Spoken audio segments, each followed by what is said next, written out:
Yesterday was our 573rd birthday here at the university, and at Glasgow we pride ourselves on the impact that our research has in the real world, and also as a place that helps facilitate debate on the grand challenges facing society. And many of you will know that just last year we launched our new Centre for Public Policy here at the university, which is growing our research potential in policy making both here in Scotland but also with our partners around the world. And it's also developing innovative learning programmes for the current and next generation of policymakers. In that context, we're pleased, therefore, to be hosting today's talk, An Industrial Strategy in an Independent Scotland, for the Scottish Government as part of their Building a New Scotland series. After a slow recovery from the pandemic, a cost of living crisis, and an uncertain outlook for inflation and interest rates, the economy is once again at the top of political debate. It will no doubt dominate the upcoming UK general election, and it continues to shape the constitutional debate here in Scotland. And today is therefore an important opportunity for those of us with an interest in understanding the latest thinking of all our policymakers to hear about the Scottish Government's view of the current environment and where they see the future economic direction of the country as being best served. I'm delighted that to deliver this speech today we welcome to Glasgow, Scotland's First Minister, Humza Yousaf. The First Minister is the MSP for Glasgow Pollock, having been first elected to the Scottish Parliament in 2011, and has held various cabinet and ministerial posts, including in justice and health. And most importantly, and it would be, of course, remiss of me not to mention this, the First Minister is the latest of a line of Glasgow graduates who have gone on to distinguished public service, from his predecessors, Nicola Sturgeon and Donald Dewar, through to Charles Kennedy and John Smith. The First Minister will speak for around about 40 minutes, and then we'll have time for some Q&A. We do have quite a hard stop today, so apologies in advance if I can't get around to everybody in the Q&A. But without further ado, please join me in welcoming Scotland's First Minister, Humza Yousaf.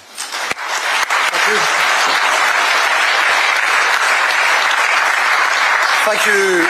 Thank you, Graham, for that introduction. You're right, I'm an alumni of this world-class university. The last time I was in this hall, I was sitting an exam, so I'm sure I'll be well used to the interrogation that comes thereafter. You mentioned, of course, I should say happy birthday for your 573rd birthday. The university doesn't look a day older than 572. So, look, you are most welcome here. Happy New Year, of course, to all of you. I want to thank Graham. I want to thank the University of Glasgow for hosting me today. I do hope that all of you have managed an enjoyable and a restful festive break.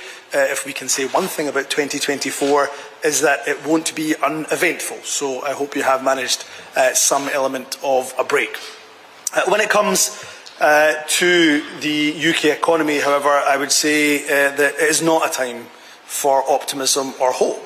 Optimism and hope, of course, is what characterises any new year. But that sense of hope, that sense of possibility, has been lacking for far too many people for far too long. And when it comes to UK politics, there is perhaps even less reason for optimism. The phrase working assumption has been doing the media rounds over the last week. Well, I have a working assumption for you. The working assumption is that there will be an absence of a substantial policy debate at Westminster. And that may be a reason why the rhetoric in this election year is likely to be particularly fierce as Labour and the Tories throw ever more ugly insults at each other. I think it's fair to say that what is best for Scotland is likely to be a distant afterthought as battle rages over slogans such as "Stop the Boats." That means for Scotland, and indeed the whole of the UK, there is a gap. Firstly, for a party that, amidst that ugly, insular Westminster contest, a gap for a party that will stand up for Scotland's interests in all constitutional circumstances. And secondly, for a plan to build a stronger and fairer economy, and with that, a better country. One that offers a more hopeful, a more optimistic future, and one that is very much rooted in evidence. So today I want to focus on what that evidence is telling us about the UK and the damage that decades of failed Westminster economic policy has caused here in Scotland, and indeed right across the entirety of the UK. But perhaps before doing that, I can make a broader political point. The way I like to do my politics, it's always been my preference, wherever possible, is to try to bring people together.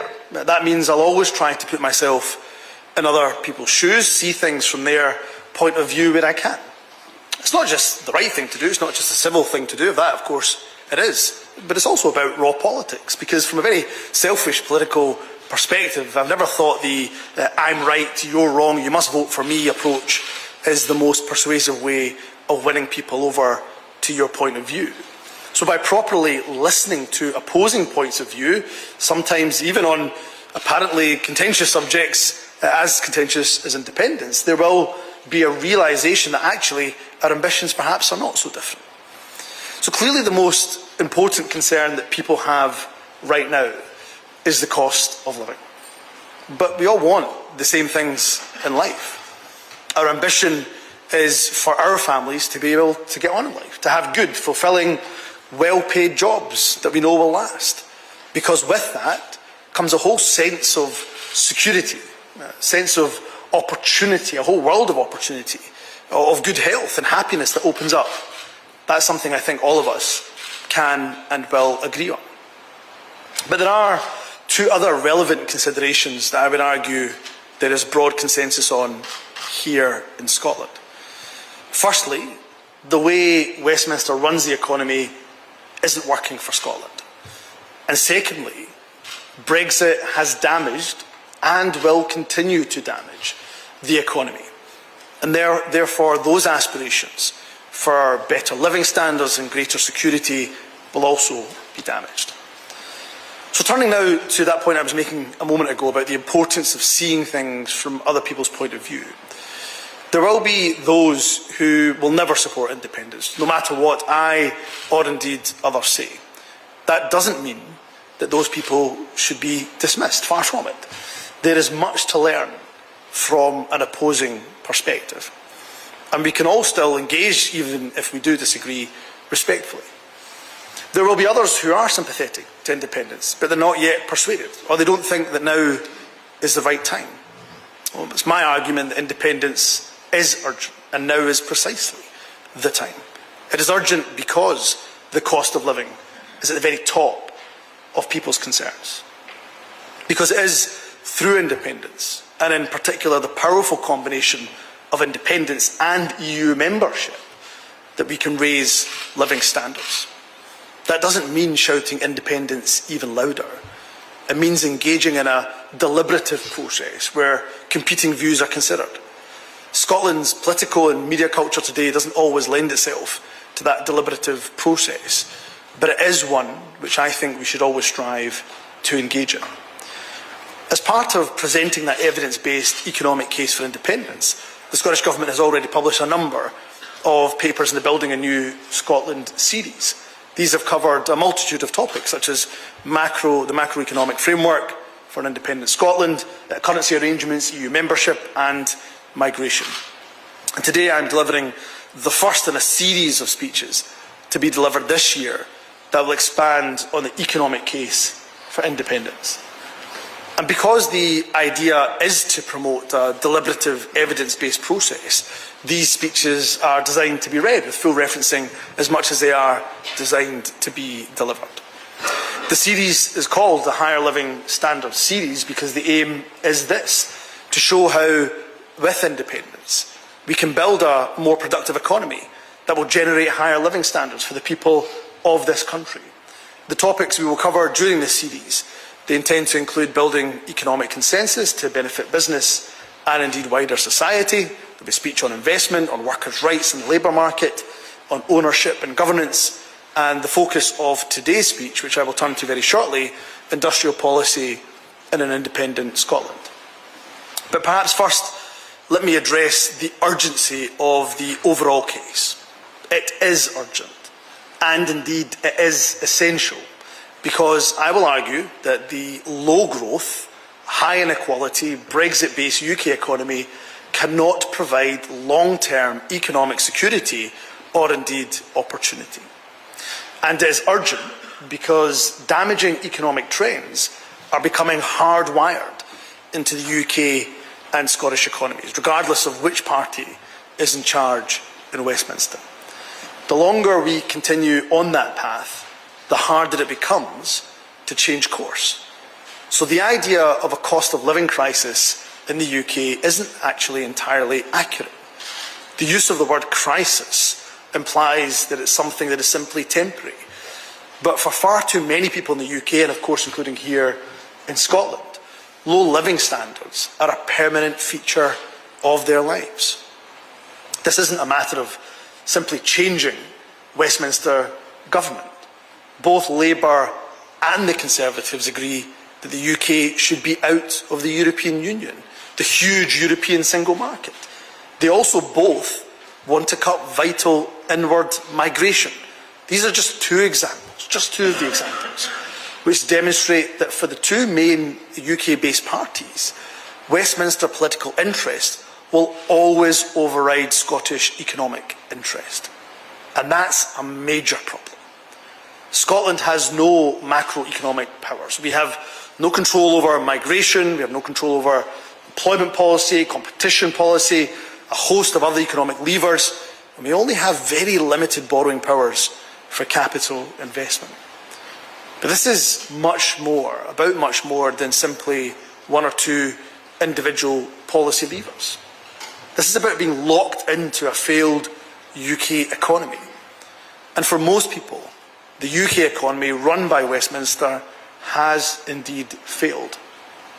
Analysis published in the Financial Times describes the UK as a poor society with pockets of rich people. Real wages have been stagnant.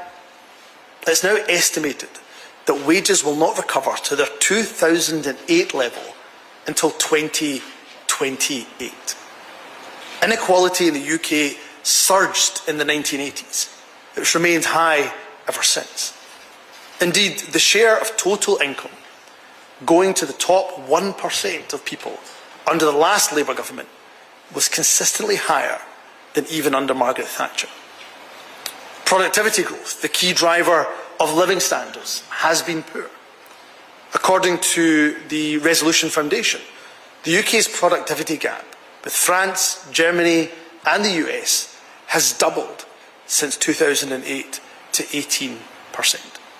Business investment is worryingly low. Public capital investment has also been both low and volatile. And the UK displays a remarkable level of geographic inequality, with a very unhealthy and economically unstable reliance on London. Such is the reliance on London that UK governments, despite bemoaning the problem for years, end up only strengthening its comparative position. Their fear is that if anything happened to the London economy, the whole UK house of cards will collapse. So that leads to yet even more investment in the UK capital, and decisions such as scrapping the cap on bankers' bonuses in an attempt to maintain London's competitive position. Just recently, look at the example of the UK government scrapping the Birmingham to Manchester leg of HS2, claiming savings of £36 billion for alternative investment in the north. And last month, of course, they announced £235 million of funding for London using HS2 money. It seems that when the UK government talks of investment in the north, they can't see much past Watford. So it's impossible to see how any Westminster government, particularly with both main parties, both UK-based parties, committed to Brexit and with no real economic alternative being presented from Keir Starmer, how they can change this trend. So continuing to put faith in a failed Westminster economic policy-making model, well, I would argue that's letting the people of Scotland down. Indeed, it has been argued that UK economic performance has been so poor it has decoupled from the economic development path of other comparator wealthy countries. I believe it is therefore our duty as the Scottish Government, dedicated to the interests of the Scottish people, to set out the alternative path, one that leads to a renewed sense of possibility. It should then be for the people of Scotland to decide between these two futures. And this is where the case for optimism that I referred to at the start of my remarks comes from. So that optimism is based on three factors. Firstly, extraordinary resources, such as renewable energy, key economic strength, of course, such as our great universities, of which this is a world-leading example, our long-standing capabilities in renewables, advanced engineering, food and drink, life sciences, creative industries, our finance sector, our business sector are recognised the world over.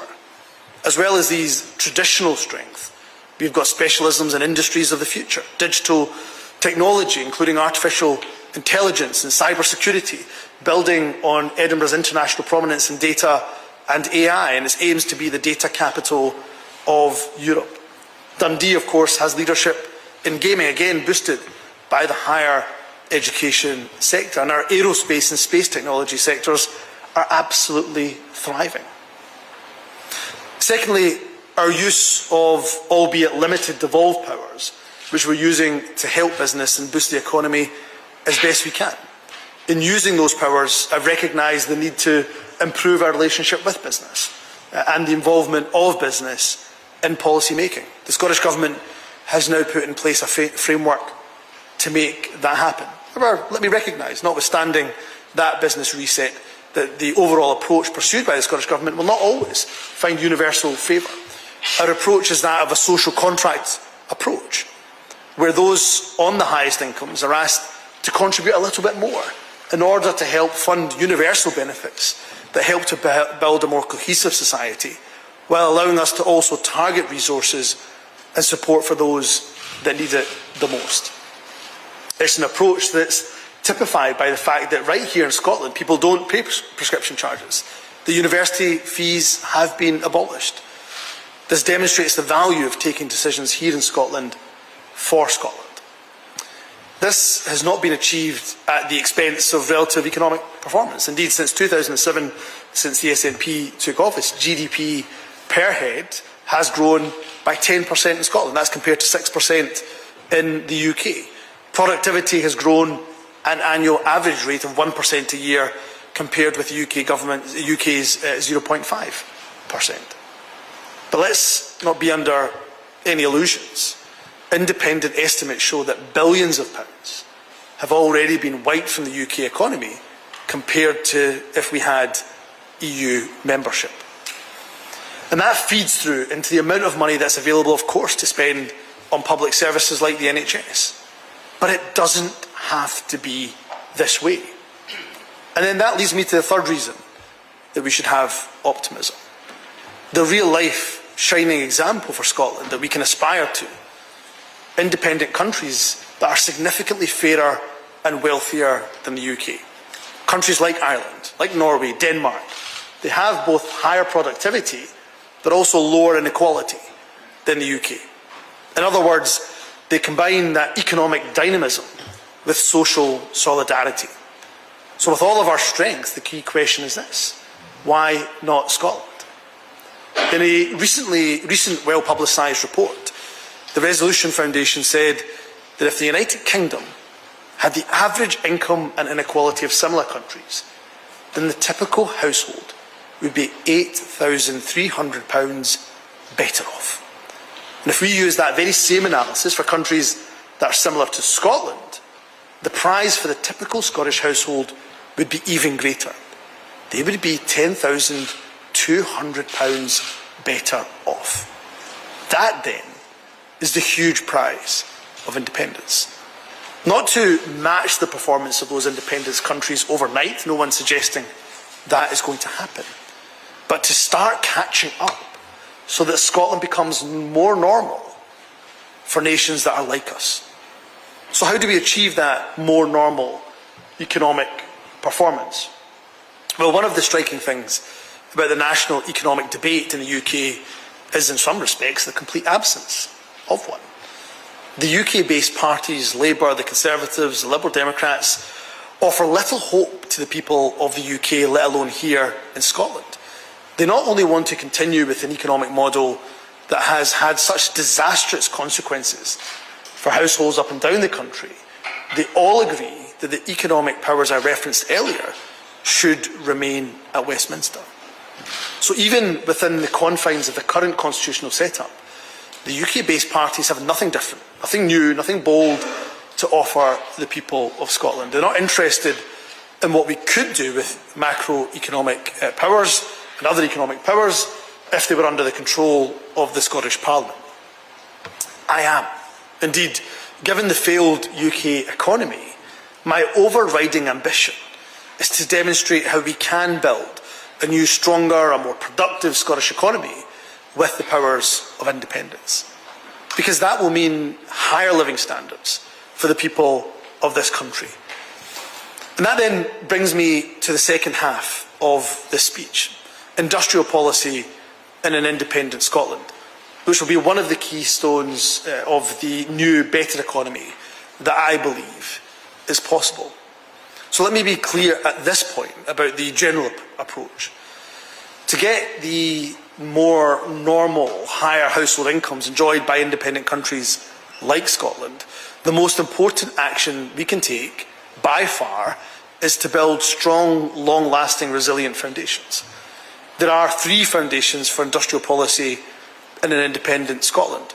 Crucially, they all have to work as a package, and individually they won't have the desired effect without interacting with each other. They're not rabbits out of a hat designed for a day's headlines. Much more importantly, they will drive more effective policy and produce better outcomes. The three foundations for a successful industrial policy for an independent Scotland are as follows. Join the European Union. Establish a dynamic government ministry to drive industrial policy and consensus building right across institutions, but also with external stakeholders. And then crucially and importantly, large-scale public investment in key areas of comparative advantage. I'll return to these measures shortly, but it might be helpful to pause and consider why industrial policy is currently so topical. It was the economist Diane Coyle, she recently joked that like flared trousers, like platform heels, like inflation and other 1970s phenomena, industrial policy is back in fashion. And industrial policy, the idea of direct government intervention to boost specific sectors, is a very fiercely contested area of economics. It's provoked debate since at least 1791, when the first US Treasury Secretary and the son of a Scot, Alexander Hamilton, published his report on the subject of manufactures. And this debate has often been heated and often ideological in its nature.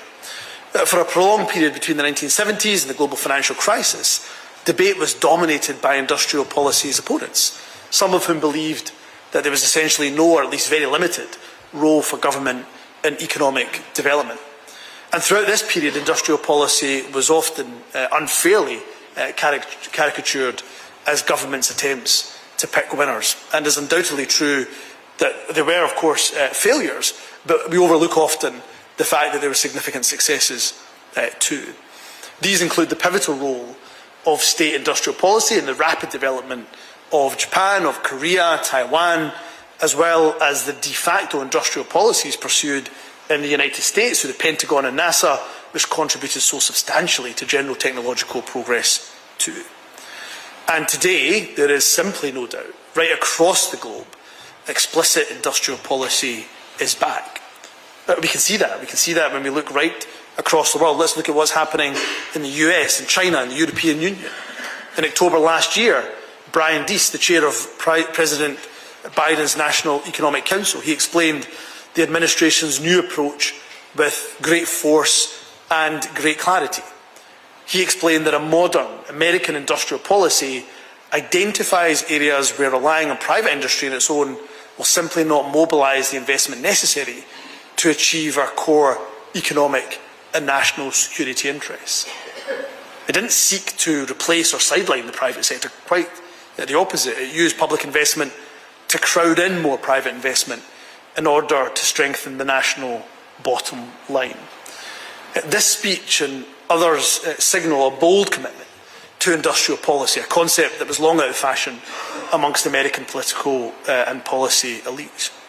This radical departure in the United States economic policy is reflected in recent legislation, whether it's the CHIPS Act introduced in 2022, whether it's the Inflation Reduction Act, of course, which provides $369 billion US dollars of climate-related tax credits, subsidies and loans to reduce greenhouse gas emissions and also build US technology leadership in a range of green sectors, as well as creating good jobs.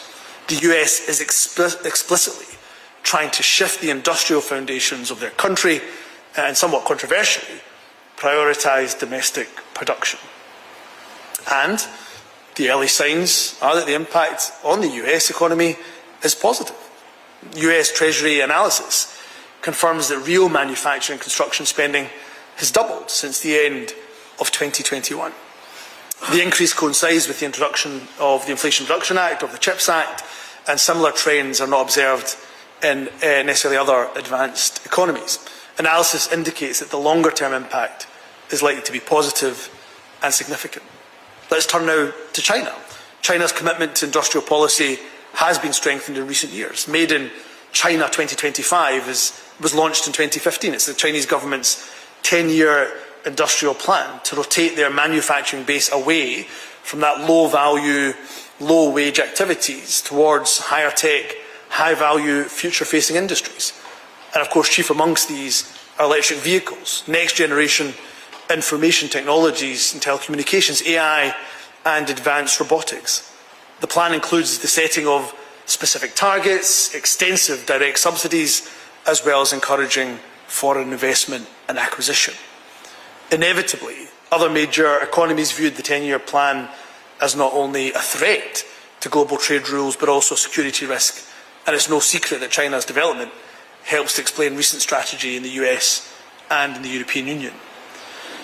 And given the Scottish Government's aspiration for Scotland to rejoin the European Union as an independent country, it's EU policy that is the most relevant for us. The EU itself, we have seen, has shifted towards pursuing a policy of strategic autonomy while ensuring Europe is globally competitive. This will mean that life will inevitably become colder for non-EU countries seeking to do business with the colossal European single market.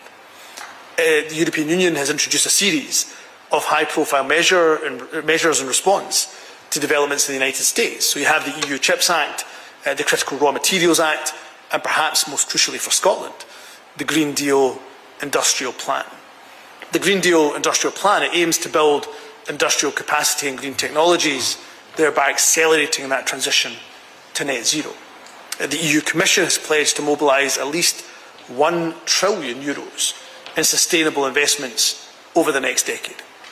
Ursula von der Leyen, President of the European Commission, argues that we have a once-in-a-generation opportunity to show the way with speed, ambition and a sense of purpose to secure the EU's industrial lead in the fast-growing net zero technology sector. So the EU's approach is, in part, aimed at defending businesses and workers from the potential adverse side effects of US and Chinese industrial policy. There is an ongoing debate amongst EU countries about the scale and the nature of that approach, but it's clear that the global financial crisis and the pandemic have upended many of the economic orthodoxies that hitherto influenced policy. So industrial policy is back on the table, and the world's great economic powers are intervening at a rate and a scale not witnessed for decades. So there, in all of this, where does the UK stand? Well, the answer, very simply, is that the UK stands still. Despite its relatively poor economic performance, recent events don't appear to have provoked the UK into any new, let alone radical thinking on industrial policy. So while the US intervenes to stimulate investments in the industries of the future, enhance economic resilience and shape a fairer economy, the EU plans something similar. Ideological antipathy prevents the UK government from taking a similarly creative or proactive approach. Given the scale of Scotland's huge renewable potential and the need for investment so that that potential can actually be realised, this inaction, this inertia from the UK government is, in my view, simply unforgivable. Of course, the UK's track record on industrial policy does invite reflection. While it's possible to trace failures back many decades, the recent record of the Conservative government since 2010 begs particular interrogation.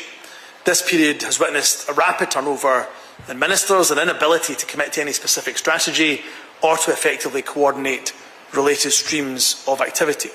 There's been similar churn in related institutions which research shows to be crucial and critical to the success of industrial policy.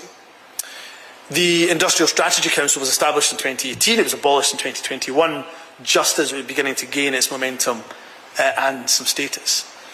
Diane Coyle summarises the problem.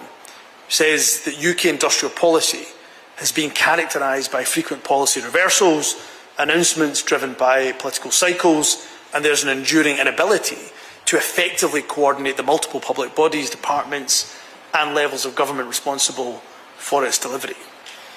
Given the state of current political polls, it does seem likely, of course, that there will be a change of government at Westminster this year.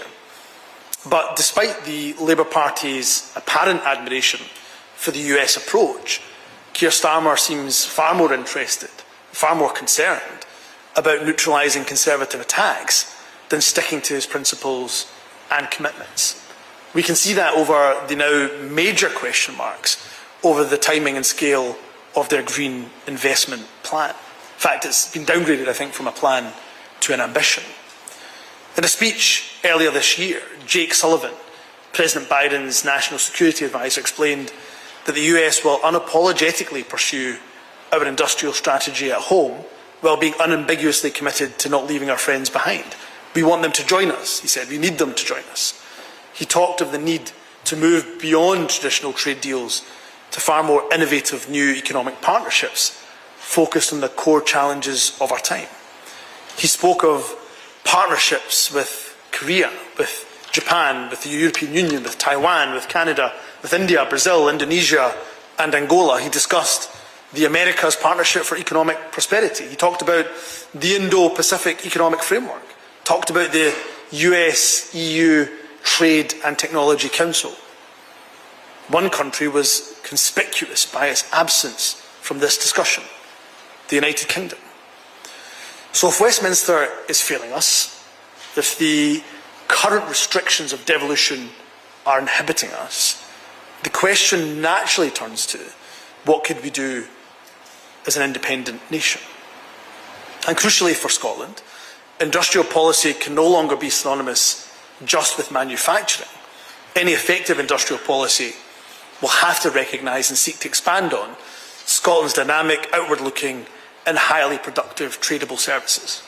We will focus more on crucial services sector later in the series. It's also important to stress that we're not sitting on our hands waiting for constitutional change to happen. Rather, we're working hard to boost the economy within the tight constraints of the current devolution settlement. That work will strengthen the starting point for effective industrial policy post-independence. So, for instance, we've invested £75 million in the National Manufacturing Institute Scotland, which opened its flagship building in Renfrewshire in June. Our space strategy lays the foundations for capturing a $4 billion share of the global space market. And it's had some early successes, including the decision by US-based Mangata Network to establish a major satellite manufacturing facility in Ayrshire, creating up to 575 high-skilled, high-wage jobs. And most relevantly, in respect to future industrial policy, we're developing our green industrial strategy for Scotland within the current constitutional setup to target the biggest areas of opportunity as the world moves from a reliance on fossil fuels to renewables and more sustainable jobs. Our recent budget provided investment of £66.9 million to kickstart our commitment of up to £500 million to anchor a new offshore wind supply chain here in Scotland. And this in turn will stimulate and support private investment in the infrastructure and manufacturing facilities critical to the growth of the sector. And rapid progress is already very much underway.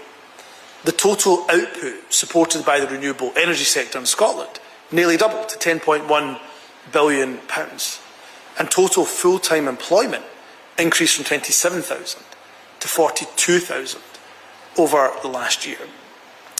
But as we've seen recently, we're still at the mercy of volatile and unstable UK energy and climate change policy.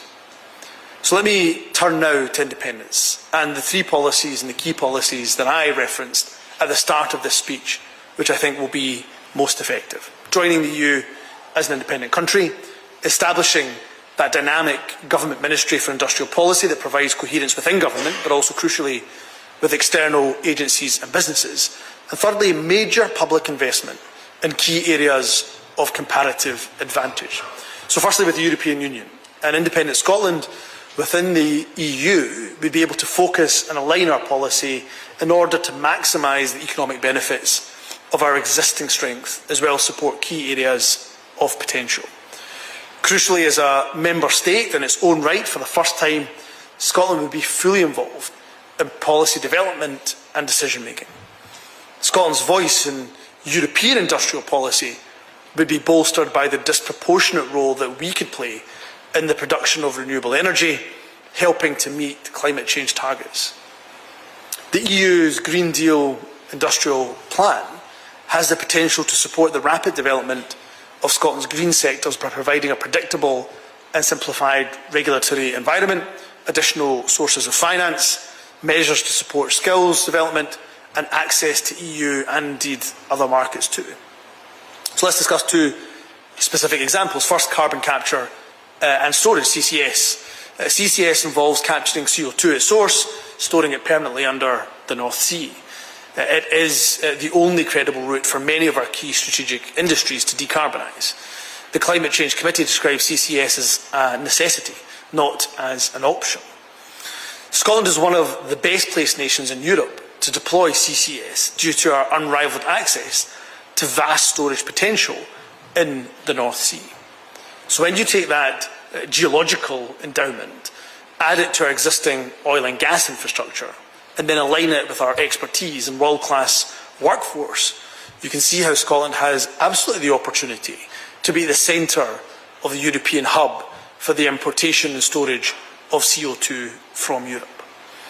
Under Westminster policy control, there remains a disappointing lack of detail on timeframes or funding for the Acorn CCS project, and of course the whole range of CO2 capture projects at sites at Peterhead, at Grangemouth, Mossmoran, that comprise the Scottish cluster.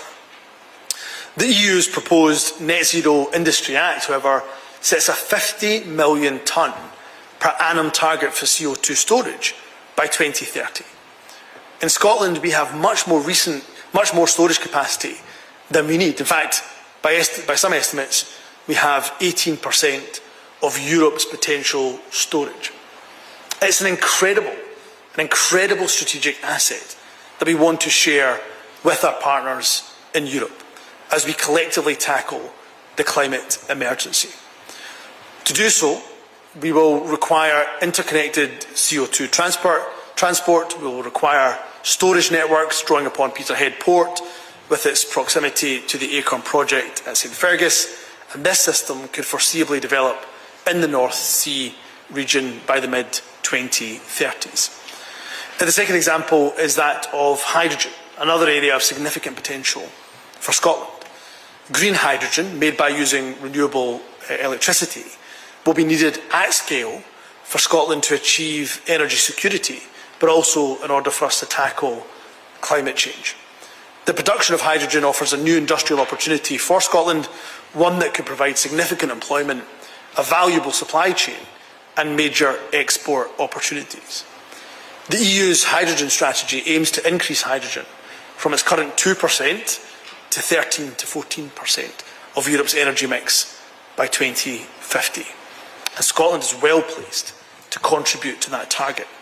We have the resources, we have the people, we have the ambition to realise the benefits of becoming a leading hydrogen nation. And as an EU member state, common certification and standards would facilitate the export of hydrogen to other members. And Scotland would also be able to access the various EU funding programmes aimed at boosting hydrogen production. Therefore, as an independent state with greater control over our own energy system and an EU member able to exploit the advantages of the single market, Scotland could supply hydrogen to nations such as Germany, where we know demand will be high and where there's already significant interest in Scotland's hydrogen potential.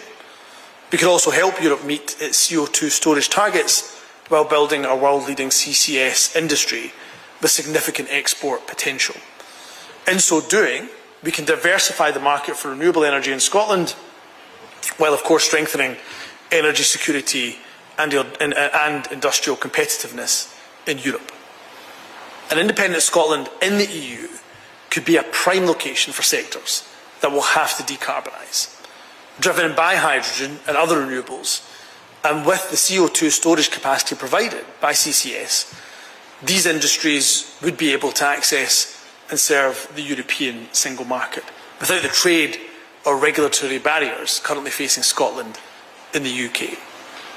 So let me turn now to effective government and institution building. In an independent Scotland, we would establish a new Ministry for Industrial Policy to ensure industrial policy has not just appropriate profile and status with and beyond government, but also cohesiveness and a coherence to that policy. This new government department would be ultimately responsible for the design, for the delivery of industrial policy with the new policy levers of independence. A standalone ministry will demonstrate strong long-term commitment to industrial policy. The new ministry will be complemented by an Industrial Policy Council to provide that independent expertise and advice, direction, monitoring and indeed evaluation.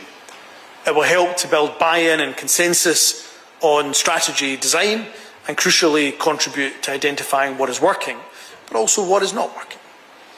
The Council will comprise experts and practitioners from business, from academia, from unions. It will draw on expertise and experience from across Scotland's borders. It will be established on a statutory footing in order to demonstrate that long-term commitment and avoid the constant institutional tinkering that has plagued UK industrial policy, members being appointed for a minimum term. The Council's role and status will reflect the importance placed on industrial policy, and it will engage directly with the First Minister and all of the government, not just its own ministry. It will also have an important role in promoting innovation and maximising new economic opportunities. A key initial task will be to ensure the broader institutional infrastructure, including the enterprise networks, Scottish National Investment Bank, Skills Development Scotland, and relevant industry leadership groups are working effectively in the new context of independence in pursuit of those agreed industrial policy goals. And as part of the inclusive, deliberative process that I've been trying to encourage, I would of course welcome views on the structure or remit and make-up of that council from those that are here and indeed from other industry partners too. And the Scottish Government will have more about that approach to developing consensual and consensus-building institutions in coming speeches. And the third foundation that I've spoken about is that targeted capital investment. As I've said earlier, the UK has a poor record on public investment. In the autumn statement, the Chancellor announced a real terms cut in the UK Government's capital investment budget. That has, of course, major knock-on effects for Scotland. Our capital block grant forecast is going to be cut by almost 10% in real terms over the next 5 years. But this goes far beyond one government. The Resolution Foundation has found that in the 40 years to 2022, total fixed investment in the UK was the lowest in the G7. So to kickstart investment in a newly independent Scotland, we would set up a special fund. Our initial estimate is that we could use the fund to undertake capital spending of up to £20 billion over the first decade of independence.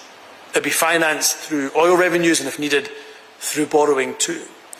Scottish Government modelling has demonstrated that investment spending leads to an increase in GDP, long-term productivity capacity, and provides a sustained boost to our economy. We would also seek to align the fund's priorities with the European Commission's priorities and Scotland's industrial policy. EU connectivity, the ports, the pipelines, the interconnectors, they're all required to plug Scotland directly into EU markets and maximise the benefits from key sectors such as hydrogen, CCS and floating offshore wind, which will be a priority for this fund. Indeed, floating offshore wind is a huge opportunity for Scotland. With our expertise in oil and gas extraction in the North Sea, there's a clear read across in terms of skills. And we're already home to the 2 largest wind farms in the world. But to take full advantage, a significant investment in port facilities is required. Clearly, with the normal capital borrowing powers of an independent country, such investments become much more achievable. So in conclusion, the UK is, in my view, and indeed by much independent economic analysis, abnormal in respect of its poor economic performance compared with its peers. That means that living standards are also abnormally low. The UK is the poor man of North West Europe. Those trends were already taking hold before Brexit. Leaving the European Union means a further long-term hit to the economy. All the while, Tories and Labour offer nothing new. No hope, no alternative to the suffering that is caused by failed Westminster economic policies. But for Scotland, there is a choice. We can accept our place as part of this low productivity, high inequality economic model, or we can decide to chart a better course. That means taking on the powers we need to achieve the higher, more normal living standards enjoyed by comparable independent countries. No one is expecting dramatic overnight change. But with the resources we do have, with the competitive advantages that we have, the key sectors and talents that we have, we can start that journey to economic normality. That begins with firm foundations, key building blocks such as industrial policy for a new and better economy. And this is urgent because far too many people in Scotland, right across the UK, are losing hope. They look at Westminster and they see no one that is offering them a different choice. Just more of the same decline, but perhaps managed more competently than the current Tory government. But we must have higher ambition, not only because it is the right thing to do, but because of the enormous benefit it could have for Scotland's economy and, of course, for the planet. In the coming months, I look forward to giving further detail of the bold alternatives that we have to the failing Westminster economic model. I look forward to engaging with those in the room and, of course, more broadly with people across Scotland, with businesses and the communities of Scotland too, in what I hope will be a shared national endeavour. Because I know that we can and we must do so much better. Thank you for your attention. I look forward to taking your questions. Thank you very much.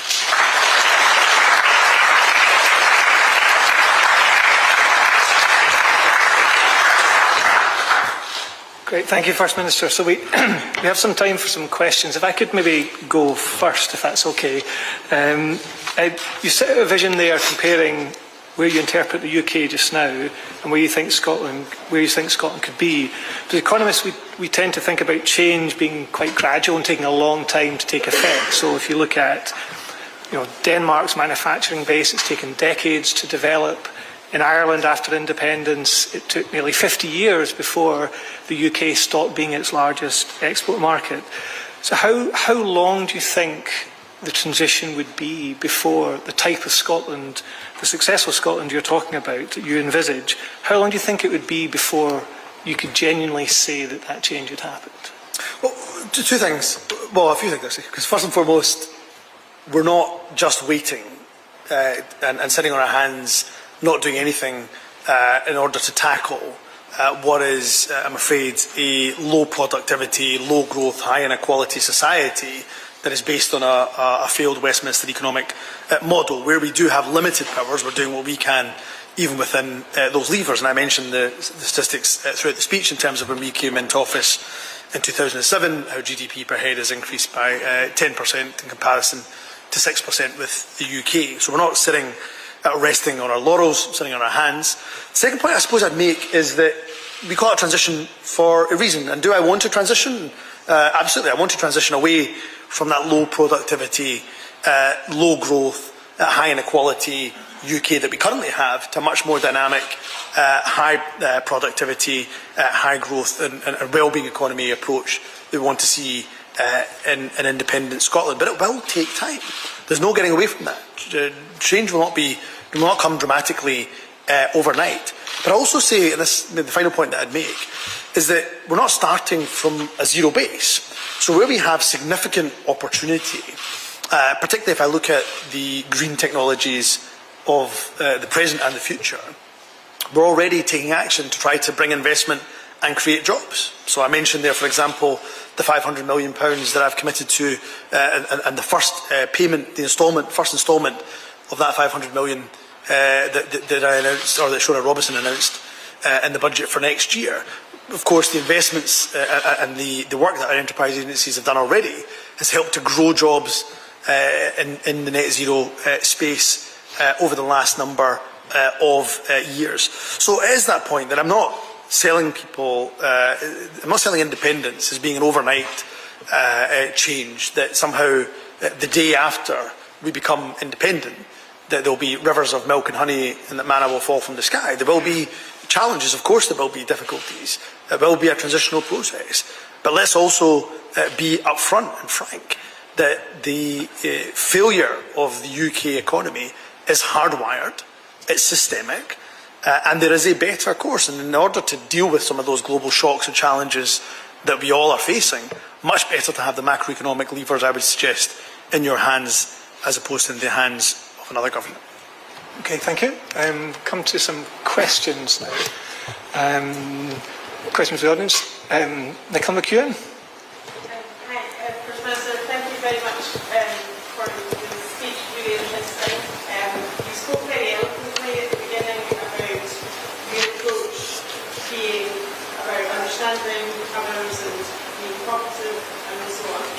So I'm wondering if, as we all expect, there is a change of government this year at some point. What's your offer? I know that you are seeking additional powers to do things within Scotland, but are there any constitutional scenarios Scotland's economy is inextricably linked with the economy of the island? What's the offer of things that you might do to add into? That is an excellent question. Can I say, let's stop kind of beating around the bush. Keir Starmer is going to be the next Prime Minister of the United Kingdom, barring a catastrophe. I think we should just be upfront about that. And the thing for Scotland is we have a choice. And I'm straying into the politics somewhat, but we have a choice, of course, in Scotland. Do we have MPs who will stand up for Scotland? And I would argue SNP MPs will always do that. Or do we just have do we have Scottish MPs that just make up the numbers down in Westminster, as I think they would under the Labour Party? But what is the offer that I can make to Keir Starmer? I've already made to Keir Starmer. He was at COP28 with Ed Miliband, and we very briefly managed to speak. And I did say to both Keir Starmer and to Ed Miliband that they should not and cannot backtrack on their green investment plan. And that is my offer. My offer here is that there is a win-win-win for everybody involved when it comes to unleashing Scotland's huge renewable potential. But it requires the UK government to act, not the current state of inaction and inertia that we see. And I'm more than willing, in fact, I would absolutely be willing and happy to work with a future UK government. In fact, I'd be willing to work with the current UK government in order to try to attract some of that investment into the renewable sector here in Scotland. And that's why I'm so worried about the fact that this green investment plan is going from a plan to what I think was described by Keir Starmer over the weekend or last week as a confident ambition. My worry is, as the months go on, I'll be less confident about that ambition, and it will become diluted more and more and more. So my offer is genuinely within the national interest, where we can work together, let's do that. And when it comes to the second point, and last point I'll make, is that when it comes to the cost of living crisis, which is the issue, is affecting far too many people in this country, well, we know that when it comes to poverty, that one of the biggest things that can be done to alleviate that level of poverty is lifting the two-child limit. SNP MPs will work with Keir Starmer.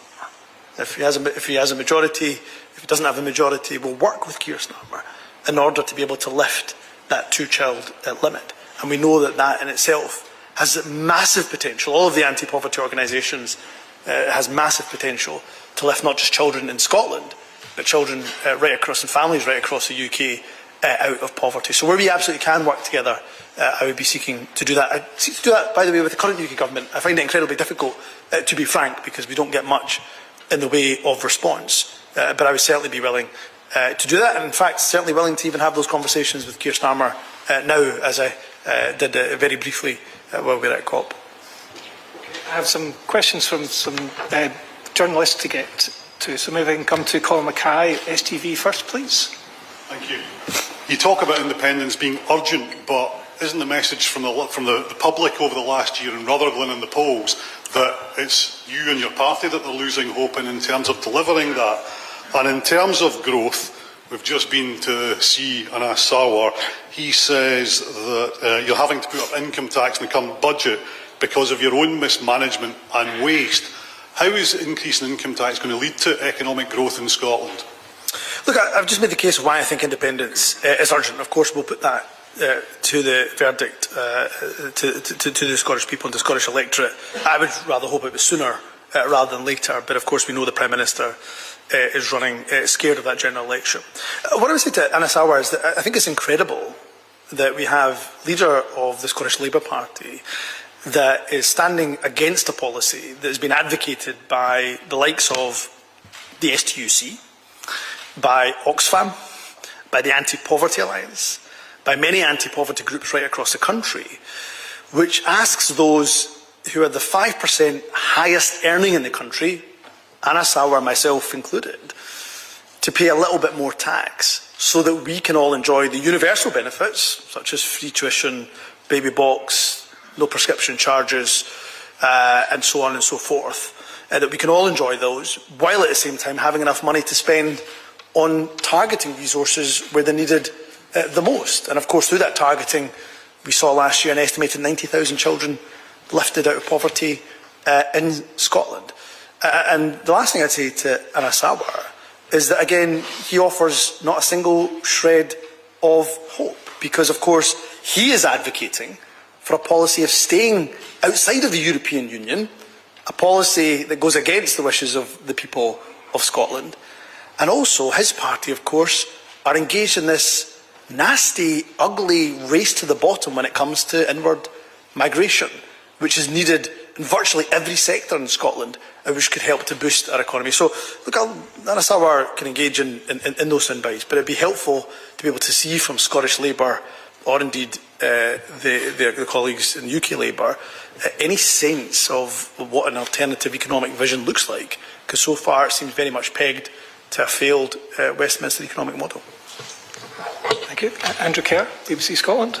Thank you, First Minister. You're saying it's not the land of milk and honey, but your critics are saying that you're indulging in fantasy economics with your cash boost or cash bonanza in independence. Are we now past that time of promises of cash bonanzas under independence? And just secondly, on the Horizon Post Office scandal, are you concerned about the whole affair and the time it's taken to quash convictions? Well, look, on Horizon, first, I am absolutely concerned. It should not have taken a television drama to get the UK government to decide to take action. The Scottish National Party has been asking for action in relation to Horizon and the injustice done to sub-postmasters and sub-postmistresses for many years. I think the idea of almost a kind of mass exoneration is one that is very worthy of consideration. So it shouldn't have taken the UK government this long, and as I say, a television drama to prompt some sort of action. And there are some serious questions for others too, in fact, including the leader of the Liberal Democrats. In terms of cash bonanzas and not cash bananas, what I would say is that what, of course, I was quoting was the Resolution Foundation. They're not the Scottish Government figures that I'm quoting. Independent analysis by the Resolution Foundation showing that a typical household could be £8,300 better off. Typical UK household, £8,300 better off, if of course we had the similar productivity, similar levels of equality or inequality as comparator countries. So these are not figures. I'm not saying that on the day that independence comes, because if you take the Scottish analysis of that Resolution Foundation modelling, then the figure would be 10,200. I'm not saying that on day one of independence you get £10,200 in your bank account. I'm simply making the point that you will see higher living standards because we have the macroeconomic levers. And some of for me, the two biggest things that we can do to drive that economic performance and growth will be rejoining the European Union, joining it in our own right, but also having a migration policy that works to our needs. And then I suppose thirdly, what I've talked about in terms of investment in key sectors of comparative advantage. Great. And James Cook. First Minister, just picking up on that last point then. The House of Commons Library reckons that capital spending per person is considerably higher in Scotland than it is at the UK average. I think over £1,800 in Scotland compared to £1,300 at the UK average.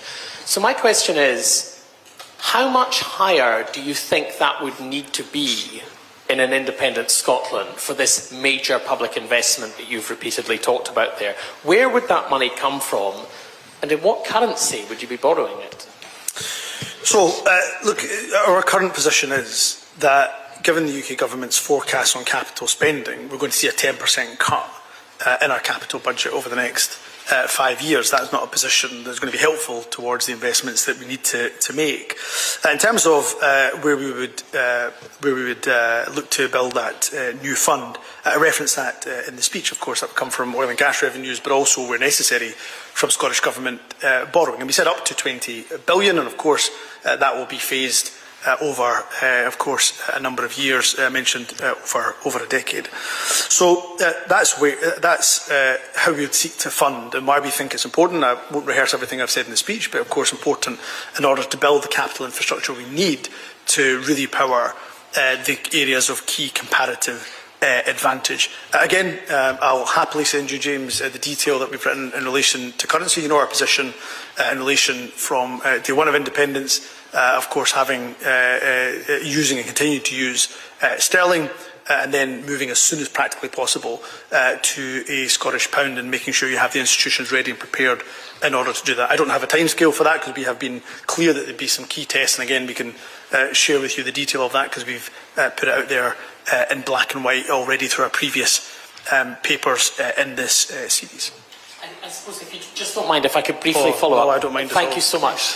I suppose what I'm asking you to get into here is the same thing that Professor Roy was getting to, is to be really straight with people. Professor Roy was talking about Ireland taking half a century to get to the position it got to. You've talked about it being not overnight. I was wondering if we could maybe get to somewhere in between the two of those that's a bit more realistic in terms of when you think an independence, how long really? Are we talking years, decades, half a century before Scotland would be in this strong position that you aspire for it to be in?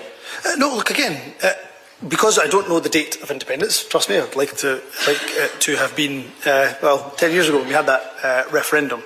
But clearly, I don't know when Scotland will be independent. It's my job to create the political conditions that happen sooner rather than later. So it's not possible for me to tell you exactly a date in the calendar of when we would see, for example, X level of productivity or X level of growth. What I can tell you, since we came into power, we've seen GDP per head grow faster rate, a higher rate in Scotland than, of course, the UK. So I can point to some positive economic indicators. And all I can be, in terms of being straight with the people of Scotland, I can point to the evidence base that we have, and I've tried to outline over the last hour, of why I think Scotland has exceptionally strong foundations, and how we can unleash the potential, which currently, I'm afraid, is not being unleashed, not because of any lack of will from the Scottish Government, but because we don't have the macroeconomic levers. I'd like to take one more question from the audience. I was told to forecast to finish to aim at 2 p.m, but as an economist, I've revised my expectations. I'd like to take one more question from the audience, please, if that's okay. Eleanor.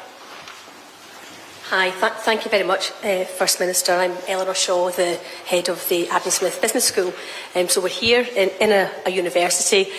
One of the things that I'm keen to ask is, what more can we do to support our young people to contribute towards a healthier, wealthier, more inclusive, more equitable and prosperous Scottish economy, including the industrial policy that you've outlined? Oh, it's just a great question. And can I congratulate the University of Glasgow, but also other universities that were also involved in tercentenary celebrations of Adam Smith over the last year too. Look, we have tremendous potential. We know that with our young people, and even within the confines of devolution, we'll continue to do what we can to ensure that they have positive destinations, to have those well-paid jobs with fair work embedded in them, and security of jobs for the future, because we know the impact that has on their physical health and their mental health, and of course on the economy moreover. I think one of the big challenges, but also opportunities for us, is clearly within that transition from fossil fuels to net zero. And we want to make sure that not a single person is left behind in that transition.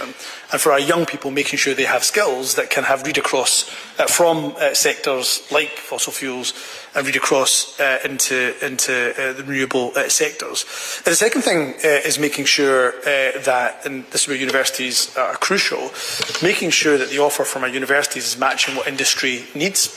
And I had a very good conversation with university principals a number of months ago now, where there was a real enthusiasm from those university principals to look at what more they could do to be adaptive to what industry requires and needs. But I think the investment in the technologies of the future are going to be absolutely crucial.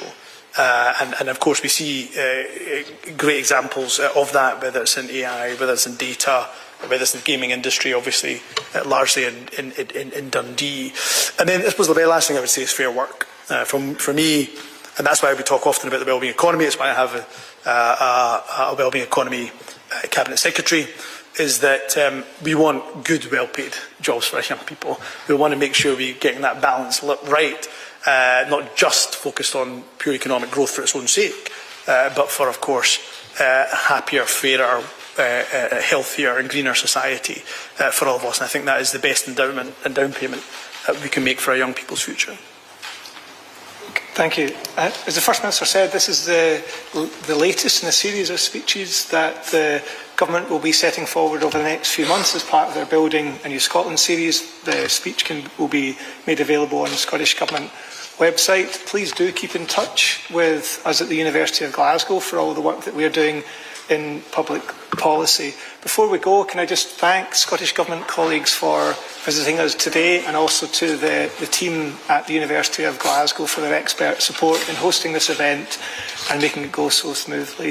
And thank you, the audience, for joining us today. And before we go, can you please join me in thanking Scotland's First Minister for his thoughts and reflections today. Thank you. Thanks a lot.